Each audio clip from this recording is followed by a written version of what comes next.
Olá, meus irmãos, minhas irmãs. Hoje a nossa escalada bíblica é no último livro do Antigo Testamento, o livro de Malaquias.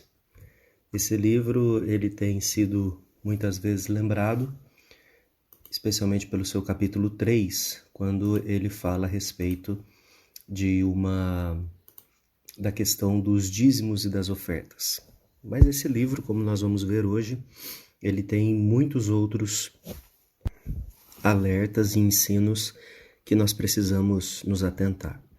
Quero convidar você então a abrir no primeiro capítulo. Nós faremos essa primeira leitura dos versos 1 a 5 e diz assim: Sentença pronunciada pelo Senhor contra Israel por intermédio de Malaquias.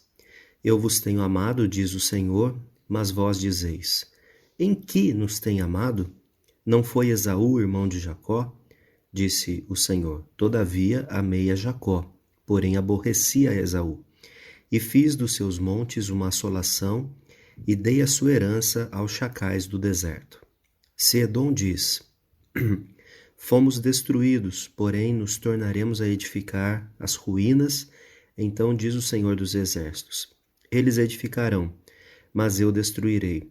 E Edom será chamado terra de perversidade e povo contra quem o Senhor está irado para sempre. Os vossos olhos o verão, e vós direis: Grande é o Senhor, também fora dos limites de Israel. Bom, irmãos, como eu disse, esse é o último livro do Antigo Testamento, e nós temos a formação daquilo que é chamado de cânon, né? Ou seja, a sequência dos livros, e esse livro ele é estrategicamente colocado como o último do Antigo Testamento, porque ele tem uma mensagem que vai especificamente em dois lados. O primeiro é um resumo e mais uma vez um alerta sobre a condição do povo, e depois ele vai apresentar uma perspectiva de futuro, né? Uma perspectiva que traga esperança para essas pessoas. Existe alguma divergência entre estudiosos, mas eu prefiro pensar que Malaquias, e eu sigo aqui alguns estudiosos, né, nessa linha, que Malaquias é de fato não apenas o último livro do Antigo Testamento, mas o último livro antes de Deus ficar calado, né, como nós sabemos, durante 4 séculos aproximadamente, antes de iniciar aquilo que nós temos hoje como o Novo Testamento. Isso significa que esse livro ele se coloca numa situação histórica em que o povo já está na terra, o templo já está construído, os muros, né, já foram reconstruídos também ali com Neemias. Zorobabel e Josué, que foram figuras importantes nos livros de Ageu e Zacarias, já haviam falecido. Só que todas essas coisas, mesmo com a reconstrução, mesmo com o levantamento de tantos líderes, né, dedicados a Deus, a condição de Malaquias agora é uma condição em que o povo ele entrou numa espécie de marasmo, numa espécie de apatia, e ainda que tenha todas essas evidências de que Deus o sustentou, cuidou, reconstruiu, eles estão apáticos, desgastados talvez, né? E então o livro vai fazer um alerta para que essas pessoas retornem a uma fé genuína e também para que eles retornem para Deus, né? Porque Deus ele sempre tem atendido o povo de Israel e nesse momento ele também os atenderia. A grande questão é que o povo, né? Eles estavam ali talvez magoados porque o templo e a reconstrução de Jerusalém não era tão suntuosa como antes. Isso é uma espécie de nostalgia perigosa, né, que nos faz olhar para o passado como se tudo lá fosse muito bom e se o futuro ou o presente não fosse tão bom. E por outro lado nós temos esse aspecto de que Israel continuava sob o jugo de outros senhores, o que fazia também com que eles se sentissem menosprezados. Afinal de contas, eles sabiam que era o povo de Deus. Mas se eles não tinham autonomia nesse momento histórico, é de fato porque eles também não tinham feito a parte deles na aliança. Né? Inclusive, o tema da aliança é um tema que vai aparecer no livro várias vezes, e esse tema ele se manifesta não só na questão da aliança com Deus, mas o fato dessa aliança estar quebrada implica em quebras de relacionamentos, né? Quebras de compromissos no outro âmbito. Então é como se fosse assim. Como na vertical a aliança foi quebrada, ou seja, o povo com Deus, a aliança horizontal também está quebrada. Isso implica em relacionamentos, casamentos, por exemplo, mistos, né? Repúdio de mulheres do povo para ter casamentos com mulheres de outros povos, e isso gerava um problema social. Essas mulheres elas não tinham autonomia para trabalhar, para fazer as coisas, então elas acabavam sofrendo, sendo desprezadas, enquanto que uma coisa que havia sido dito claramente, né, que o povo deveria se manter numa questão de casamentos entre as tribos, né, também gera o problema porque mulheres de outras tribos, de outras tradições religiosas acabam chegando para o povo, e como aconteceu lá atrás com Salomão, isso claramente continuou acontecendo com esse povo. O desvio, o culto a outros deuses e outras coisas mais. Essa quebra da aliança ela também traz um outro problema, que é o problema dos sacerdotes. Eles não estavam cumprindo o seu papel, eles não estavam fazendo aquilo que eles deveriam fazer. Então, veja, quando nós temos um problema da nossa aliança para com Deus, isso inevitavelmente vai refletir nos nossos relacionamentos com as pessoas que estão à nossa volta. Então, quando nós não somos fiéis a Deus, é muito mais provável, né? É bem provável que os nossos relacionamentos horizontais também recebam esse peso e essa condição. Isso fazia também com que o povo não se dedicasse ao Senhor da forma como deveria. Então, eles, de certa forma, aparentemente continuavam fazendo o que o Senhor mandava. Eles iam ao templo, ofereciam sacrifícios, davam ali a 10ª parte do seu ganho, mas nem sempre era de fato isso. E aqui a gente precisa entender que Deus ele não está trazendo a questão econômica como se fosse a principal, como muitas vezes esse livro é tratado, mas ele está trazendo a questão da dedicação, porque Deus nunca precisou de dinheiro. Eu acho que isso é claro para todos nós, né? A questão da dedicação, e aqui essa dedicação ela era feita em forma prática com grãos, né, o agricultor, e com animais, quando as pessoas eram envolvidas com esse tipo de trabalho, e apenas em situações em que a pessoa morava muito longe para dedicar o seu dízimo é que ela trocava isso por moedas, e aí ela levava esse dinheiro. Fora isso, nós temos uma outra questão que era uma contribuição feita apenas pelos homens com uma moeda anualmente para o templo, né? Basicamente era isso. Então o Senhor aqui ele não está pegando no pé do povo porque as pessoas davam menos dízimo do que elas deveriam dar. O que o Senhor está dizendo é que elas faziam apenas isso, né? E muitas vezes nós ainda vemos essa mesma situação nos nossos dias, né? A contribuição financeira ela até acontece, mas o nosso coração ele está distante do Senhor.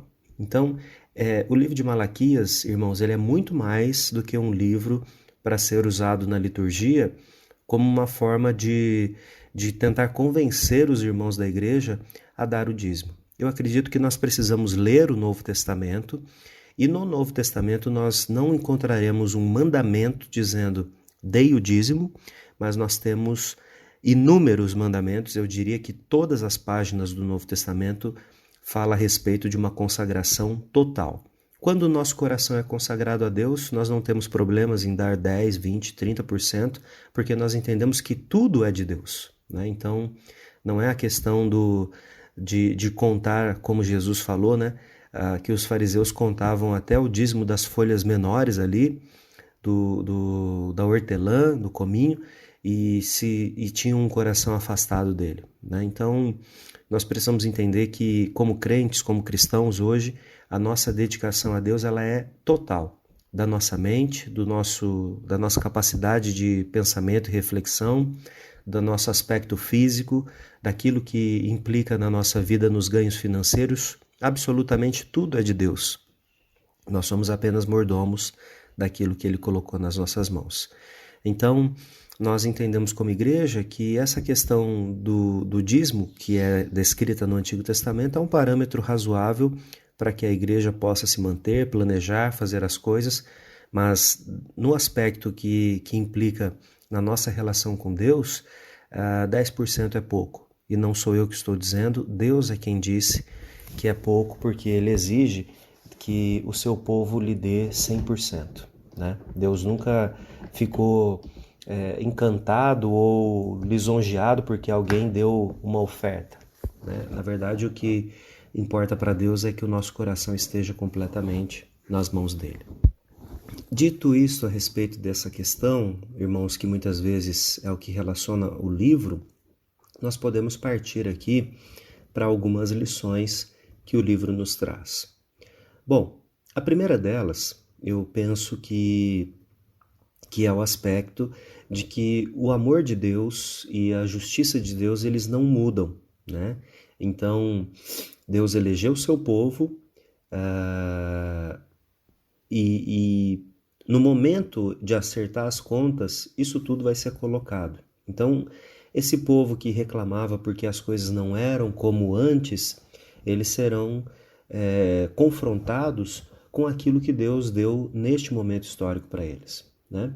Por exemplo, se nós pensássemos, é claro que o nosso entendimento hoje de Israel ele é diferente, mas vamos supor que Deus, que esse povo que vive hoje em 2021 fosse olhar para aquilo que eles têm como nação, comparado com o que esse povo aqui teve. Esse povo aqui tinha muito mais do que eles tinham uma cidade exclusiva, na verdade um território exclusivo, eles tinham um templo, eles tinham liberdade para cultuar, eles tinham todas essas coisas. As pessoas de hoje, 2021, não tem nada disso, né? Então, apenas fazendo uma comparação em termos do próprio povo de Israel, pensando aqui naqueles que são oficialmente, né, descendentes, esse povo da época de Malaquias está reclamando do pouco que tem, comparado, é claro, com a era de Salomão. Mas se for olhar para esse povo de Israel que passou outras épocas, eles tinham muito. Então, essas evidências das coisas que Deus deu para esse povo vão servir como uma espécie de prova, né, contra essa perspectiva de reclamação, de apatia, de falta de ânimo em fazer as coisas de Deus. Uma segunda coisa que a gente pode observar nesse texto é que nós não podemos honrar a Deus com uma adoração parcial, né? Ou ainda uma adoração hipócrita, né? Onde nós só temos uma aparência de que nós estamos adorando, né? Então, Deus ele não se importa com a nossa aparência nesse sentido. Nós podemos fazer todas as coisas que são esperadas, né, de um crente hoje e mesmo assim o nosso coração está totalmente afastado de Deus. Deus importa é com esse coração e não com aquilo que nós estamos mostrando. Eu digo várias vezes na igreja que é muito fácil passar por um crente, né? Se você não tem um vício que seja tão visual, né? Se você não fuma, não bebe, se você não tem esse tipo de coisa, se você tem uma família que minimamente você consegue controlar quando está perto das pessoas, quem vê você vai falar, nossa, que exemplo, né? Mas a gente precisa saber se isso acontece mesmo dentro de casa, né? Nos momentos em que os holofotes não estão voltados para a pessoa, né? E aqui nós temos isso visivelmente no livro de Malaquias. Uma terceira coisa, na verdade, que Deus detesta era essa questão da injustiça social, especialmente aqui relacionada com a família e ainda que a gente receba muitas críticas, né? Na verdade a Bíblia receba muitas críticas, dizendo que ela é uma Bíblia machista, né? Patriarcal, nós temos aqui Deus se irando contra os homens que estavam fazendo coisas, desprezando as suas esposas legítimas para se casar com outras mulheres. Aqui nós temos várias coisas acontecendo. Primeiro, que essa quebra, né, desse aspecto do relacionamento conjugal sempre trouxe problemas para Israel e eu diria que para o mundo inteiro. Você certamente conhece alguém que infelizmente tenha passado por uma situação assim e você sabe, ou você pelo menos imagina, o quanto de sofrimento que isso significa, né? A quebra de um relacionamento, de um casamento, a quebra de uma relação familiar, filhos sofrem, avós sofrem, amigos sofrem. Então, esse não é o aspecto do desejo de Deus para nós, né? Fica uma necessidade da gente repensar as nossas famílias hoje. Porque talvez nós ainda, né, como crentes, defendemos a família, mas nós não damos a atenção necessária que ela precisa ter. Então, precisamos pensar também sobre isso, né? Um quarto alerta corresponde à liderança. E como eu já fiz referência aqui, os sacerdotes eles estavam apáticos e talvez eles estivessem fazendo o trabalho apenas porque isso implicava no seu sustento, né? Então, quando os sacerdotes, a liderança, vamos colocar a liderança aqui para ficar mais amplo, quando a liderança não faz o seu papel da forma adequada, todo o povo de Deus vai sofrer. Porque espera-se que a liderança traga, não exclusivamente, nós entendemos isso hoje, a palavra de Deus para o seu povo, mas que é nesses homens, né, nessa liderança, que uma direção vai ser dada. Então, quando essa direção ela não é dada, né, quando essa direção ela falha em obedecer a Deus, nós temos problemas sérios. Porque, como você já deve ter ouvido, né, e naquela época não era diferente, as pessoas elas vão simplesmente dizer assim: bom, se ele, que é líder, não faz, eu tampouco farei, não é mesmo?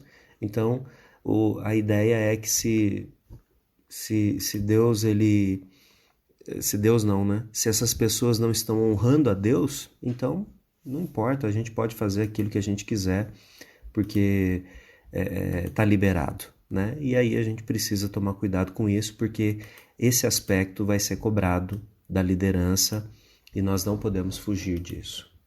Por fim, nós precisamos olhar para aquilo que está no final do livro de Malaquias, quando ele diz assim lá no capítulo 4, verso 5: Eis que vos enviarei o profeta Elias, antes que venha o grande e terrível dia do Senhor.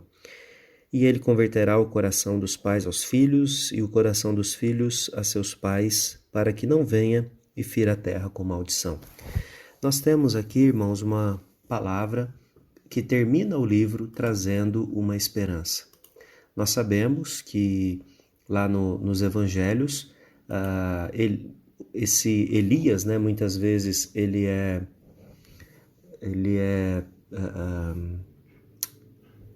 identificado, né, talvez seja a palavra, com João Batista, apesar de João Batista mesmo dizer que ele não era Elias, né? Mas é claro que ele não era o próprio Elias, a gente tem que entender que era uma questão de alguém que ocupa esse papel profético de abrir o caminho para que outro venha. Então, ainda que a situação seja terrível e nós vivemos hoje um tempo assim, nós precisamos lembrar e reanimar o nosso coração em Deus, porque Ele continua mantendo as suas promessas. Bom, irmãos, são muitas as coisas que nós podemos falar sobre esse livro de Malaquias. Eu acho que ele é um livro que precisa ser bem mais estudado por nós, mas eu acredito também que hoje, como uma introdução, esse nosso estudo corresponde a esse objetivo. Eu espero que Deus continue abençoando você continue lendo a sua Bíblia e fazendo aí as suas anotações. Caso você tenha dúvidas, nós estamos à disposição para ajudá-lo.